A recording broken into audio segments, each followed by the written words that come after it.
Olunaku olwaleero tugezezaako okunoonyereza lwaki empaka za Africa Cup of Nations zigenda mu maaso nga ebisaawe bikalu. Wadde ebisale birabika nga nabyo tebiri waggulu nnyo, abantu bawano basobola okugula tiketi ezetagisibwa okuyingira mu kisaawe. Naye tekiri ku tiketi zokka. Tutegeezeddwa nti ezimu ku nsonga lwaki abantu baganye okujja okulaba emipiira. Ekibiina ekiddukanya omupiira ku lukalu lwa Africa ekya CAF kyagala buli muntu agula tiketi abeere nga amaze okugemesebwa ku bulwadde bwa COVID-19. Abakameruni bo bagamba nti mu Cameroon temulimu COVID, tewali nsonga lwaki beegemesa. Actually era bwe tweyongedde okunoonyereza tukakasizza nti ebitundu 6 ku buli 10 Abakameruni beegemesa ku COVID-19, nti abasinga obungi tebeegemesa ku COVID-19. So obutajja mu bisaawe basalawo ne bagenda mu parks oba eyo mu bibangirizi emipiira gino gye girwagira ne bagirabira ku bwereere, abalala ne basigala ewaka.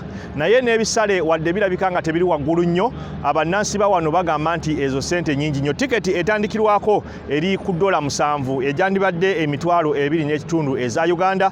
Tiketi ey'okubiri eri ku $10 ezandibadde emitwalo 3.7 eza Uganda. Ate nga tiketi ey'okusatu eri ku $4 ezandibadde emitwalo 5 eza Uganda, nga tiketi esingayo okuba ey'ebbeeyi eri ku $17 ezandibadde emitwalo 6 eza Uganda. Naye bannansi bagamba nti zino ssente nnyingi nnyo bo tebazisobola.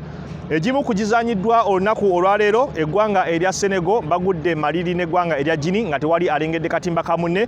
Egigenda maaso mu budde buno eggwanga erya Malawi bazanya eggwanga erya Zimbabwe ng'ogwo omupiira gwa Group E, ate nga mu Group B eggwanga erya Morocco lizanya eggwanga erya Comoros. Era ogwo bugunaaba guwedde ku ssaawa 4 tugenda kulaba eggwanga erya Ghana nga lizanya eggwanga erya Gabon. Nga bwe twabategeezezza jjo, enkambi ya Gabon eyingiddemu ebbugumu, kapiteeni waabwe Perik Aubameyang olunaku olwajjo yatendekeddwa, era n'olunaku olwaleero asuubirwa okuba omu kwabo abagenda okuzanya eggwanga erya Ghana. Abeetaaga okuwangula omukisa guno okutangaza emikisa gyabwe ogenda ku luzannya oluddako, kubanga ogwasembayo baakubwa eggwanga erya Morocco, ate nga yo Gabon yeetaaga kuwangula mu kuzannyo guno okukakasa nti egenze ku luzannya oluddako.